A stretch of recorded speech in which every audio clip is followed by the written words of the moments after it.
அட அட அடையா? எங்க? கதவாட்டுறான்னு சொன்ன.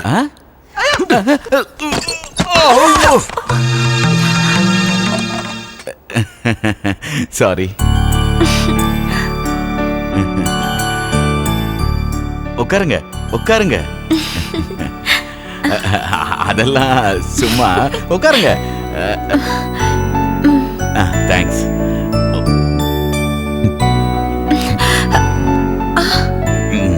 நீ தூங்கிக்கோ, நான் வெளியில போய் படுத்துக்கிறேன். படுத்துக்கோ. என்ன பாக்குற? ஏன் இப்படி முழிக்கிற? பயப்பட வேண்டாம். நீ பயப்படுற அளவுக்கு நான் நடந்துக்கவே மாட்டேன். நான் ஒரு கட்ட பிரம்மச்சாரி, அது தெரியும்ல. அதுக்கு எந்த பங்கமும் வராது. ஆஞ்சநேயர் மேல சத்தியம்.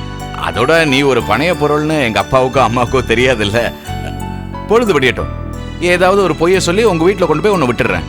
2 நாள்ல அரவிந்த் வந்துருவான்ல. தந்தி கொடுத்தாச்சு. வந்த உடனே டீச்சர் கிட்ட எல்லா உண்மையும் சொல்லி உங்க 2 பேரோட கல்யாணத்தையும் நடத்த வேண்டியது என் பொறுப்பு.